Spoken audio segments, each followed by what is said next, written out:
바이블로 도움을 주시는 귀한 하나님의 말씀입니다. 갈라디아서 2장 19절에서 21절까지의 말씀이 되겠습니다. 갈라디아서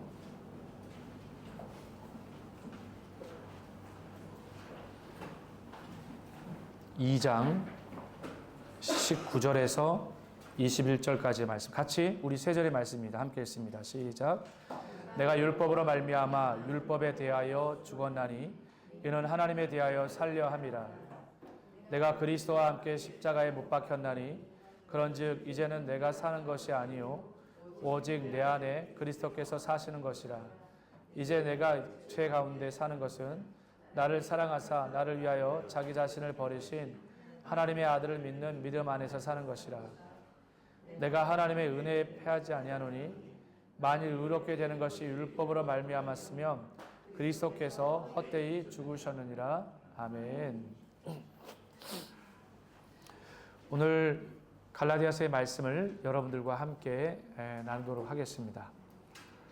갈라디아 교회는 갈라디아의 특정한 한 교회를 말하는 것이 아니라 갈라디아 지역에 있는 여러 교회들을 통칭하여 말하는 것입니다.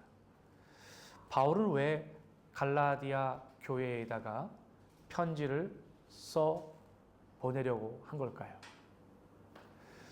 잘하는 교회는 잘한다고 칭찬을 하기 위해 보낼 것이고, 정체되어 있고 침체되어 있고 또 어떤 영적인 부분들을 뛰어넘어야 되는 교회의 상황이라면 그 교회를 위해서 필요한 편지를 분명히 썼을 것입니다. 이 바울 서신 가운데 특별히 갈라디아서를 우리가 유심히 살펴보면 이 안에는 칭찬과 격려도 나오지만 갈라디아 교회가 어려움에 처해 있는 부분들을 회복하기 위해서 편지를 쓴 것을 우리는 알 수가 있습니다. 이 갈라디아 지역 교회는 사람들이 매우 거친 지역이에요. 갈라디아 사람들의 특징이 거칠고 투박하고 그래요. 그러면 갈라디아 자체 사람들은 원래 사람들의 기질과 성향과 성품과 신앙의 스타일이 푸툭툭하고 투박하기 때문에 어지간해서는 상처를 받지 않아요. 자기들끼리는. 그런데 이방인이나 새롭게 외부에서 들어온 사람들의 입장에서는 경험되지 않는 이것이 쉽지 않아요. 교회에 가면 그 교회마다 지역색이 있습니다. 전라도 교회를 가면 전라도 교회 지역 특색이 있어요. 전라도 교회 다 그렇지는 않지만 전라도 교회에는 굉장히 강성이에요. 또 충청도 지역에 가면 충청도 교회는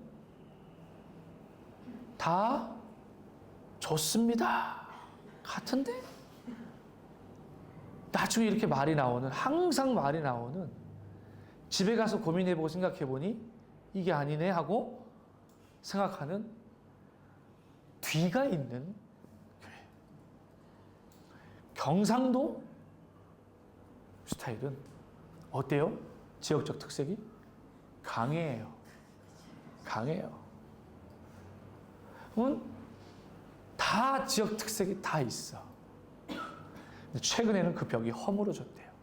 사람들이 이주하는 사람들 되게 많고 집을 떠나서 곳곳에 이렇게 있다 보니 다 다양함들이 여러 종족과 민족들이 어우러져 있는 여러 지역 색깔들도, 우리 교회도 보면 그래서 경상도 교사들 중에 경상도 손 들어보세요. 쎄 보이시죠? 충청도 선수들, 충청도. 이분들 잘 속 모르겠죠? 네, 속을 잘 모르겠죠? 충청도. 전라도 손 들어보세요. 전라도. 전라도 없으세요? 전라도 한 분이세요? 아빠가. 그리고 경기도. 경기도세요, 전사님? 난 경상도인 줄 알았는데, 지금까지. 서울. 서울이 많으시군요. 장로님 서울 맞으세요? 강원도 아니세요? 강원도? 서울. 우리 최 장로님은 수유리 사시죠. 네. 외국 태생이세요? 외국 태생? 외국 태생 없으시죠? 제가 왜 이렇게 지역을 다 물어봤을까요? 갈라디아 지역이 지형으로 지도를 펼쳐보면 너무 이 지역이 광범위해요. 근데 이 광범위한 지역에 이 사람들을 신앙 안에 바로 세워가기 위한 지혜가 필요하잖아요. 여러분, 진짜 하나님의 지혜가 진짜 필요해요. 그 하나님의 지혜가 갈라디아 지역 교회에 신앙으로 가르치고 지도하고 키우다 보니까 너무 필요해. 그래서 바울이 갈라디아 지역 교회에서 5개 키워드를 가지고 이 교회들을 회복시킵니다. 그 첫 번째 키워드가 뭐냐면 모든 갈라디아 지역 교회 성도들에게 당신들이 다른 복음을 전하지 마십시오. 이게 첫 번째 메시지였어요. 다른 복음.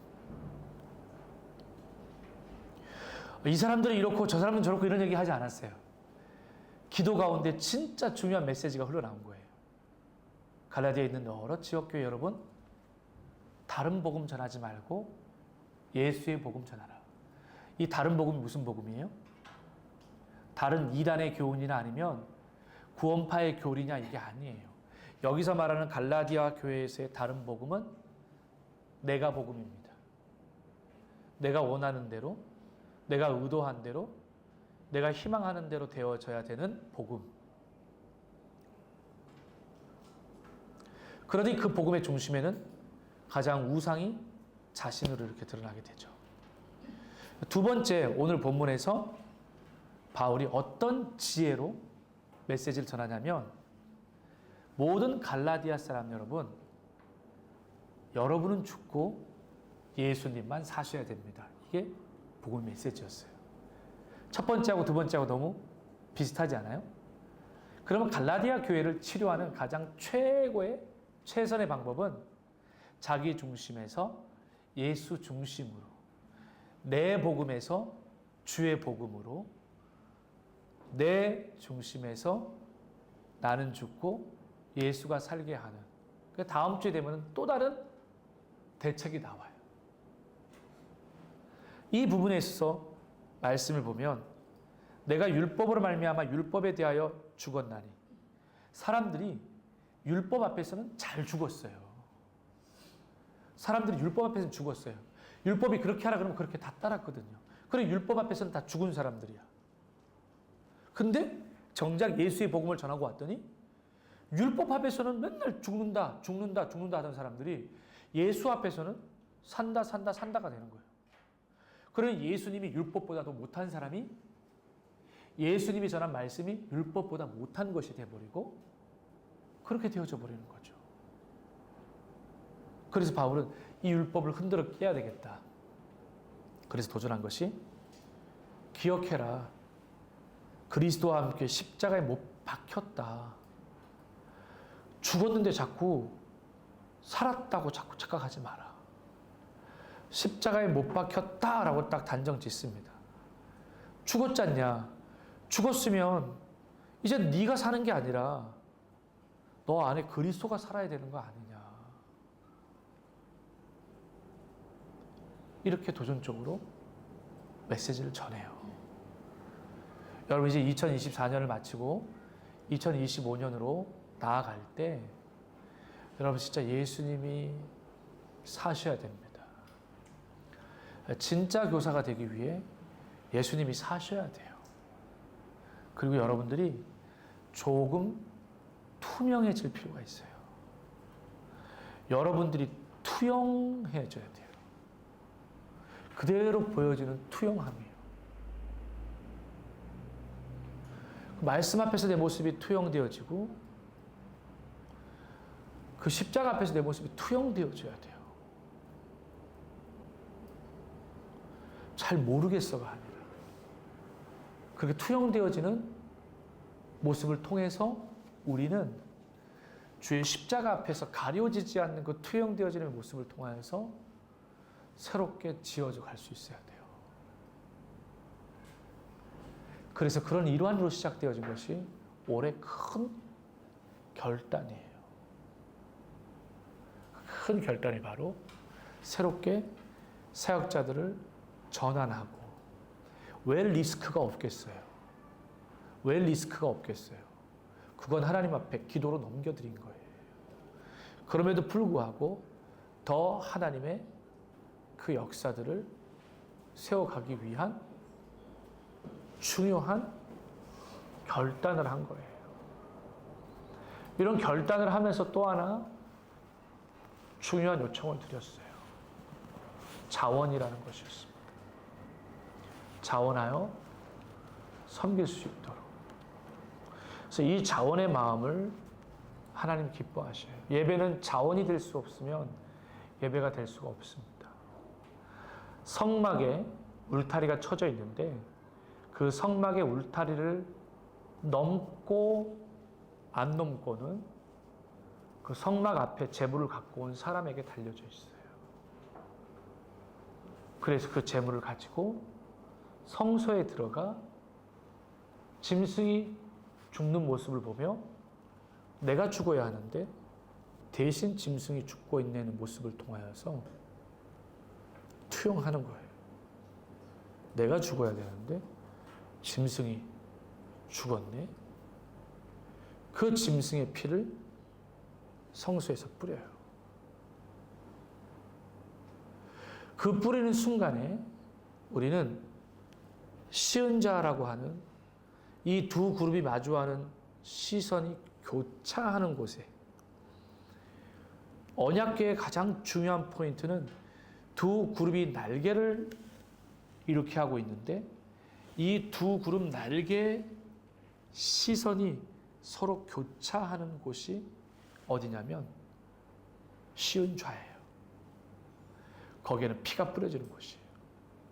그게 언약궤의 뚜껑으로 덮여져 있어요.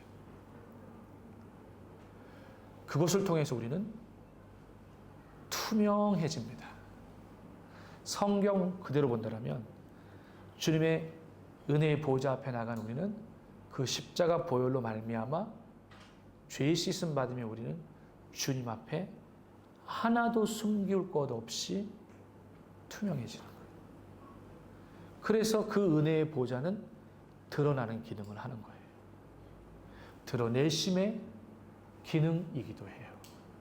그래서 우리는 새롭게 2025년을 하나님 앞에서 함께 지어져 가야 되는 중요한 시기에 놓여져 있습니다. 이 리스크를 기도로 여러분들이 채워주시고 더 견고하게 우리 아이들을 더 섬세하게 더 하나님의 자녀로 키워나가기 위한 그 은혜의 여정을 함께 동참해 주시기를 부탁드립니다.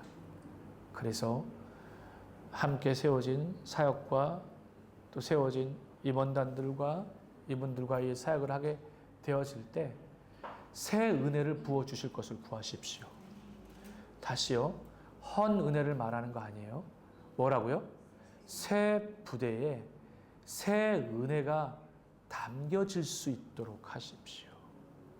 그러니 새 은혜의 새 푸대주가 담겨질 때는 예전에는 이거를 자꾸 고집할 것이 아니라 새롭게 세워진 주의 종들을 통하여, 새롭게 세워진 분들을 통하여 그 은혜가 새롭게 하나님 앞에 더 풍성하게 채워지고 부어질 수 있도록 구한다라면 하나님께서 분명하게 우리 영혼들을 위한 더 큰 은혜로 준비하고 계실 줄로 믿습니다.